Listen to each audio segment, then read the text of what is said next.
Series inaanza kwenye retirement community ya ajabu inayoitwa The Borough huko jangwa la New Mexico, eneo linaloonekana tulivu sana. Wazee wanaishi maisha ya starehe, lakini kuna kitu ni kama kiko sawa kabisa. Tunakutana na mzee mmoja anayeitwa Sam Cooper ambaye amehamia hapo baada ya kufiwa na mke wake Lily.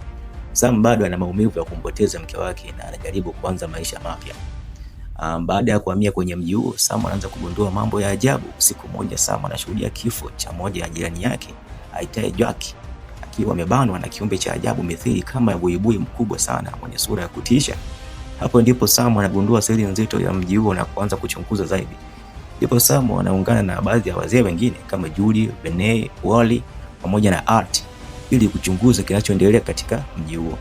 Kadri wanapochunguza wanagundua kwamba viongozi wa The Borough, Blaine na Annalise Shaw, wamekuwa wakificha siri kubwa kwa miaka mingi. Chini ya eneo hilo kuna kiumbe wa ajabu anaitwa Mother. Huyu si binadamu bali ni creature wa ajabu mwenye damu yenye uwezo wa kuwafanya watu wabaki kuwa kwenye vijana au kuwa kwenye umri ambao hauzeeki na kuishi muda mrefu. Blaine na Annalise wamekuwa wakitumia damu yake tangu mwaka 1949 ili wasizeeke.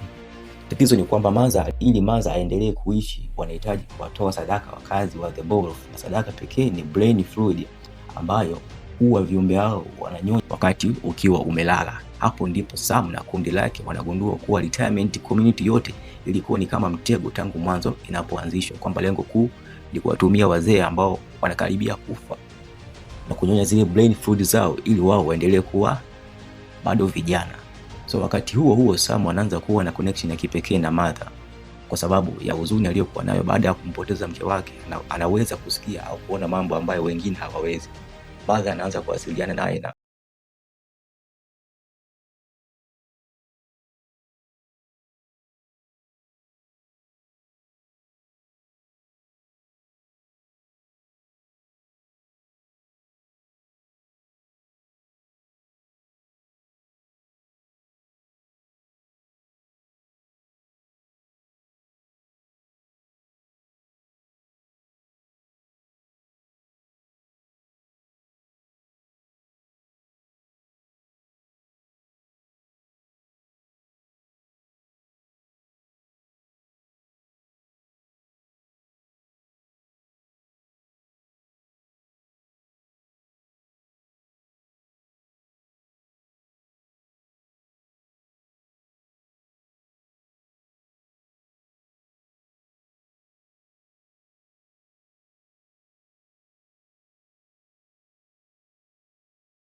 wakazi waliobaki wanaonekana kurudi kwenye maisha yao ya kawaida, lakini scene ya mwisho inaacha mystery kubwa sana. Sam anaangalia kioo, alafu reflection yake ni kama ina glitch kwa sekunde chache, kana kwamba bado kuna nguvu za supernatural zilizobaki ndani yake. Hapo ndipo series inaacha hint kwamba huenda story haijaisha kabisa na season 2 inaweza kutoka. Kwa kifupi, The Borough ni story kuhusu hofu ya kuzeeka, kupoteza watu tunaowapenda na tamaa ya kuishi milele.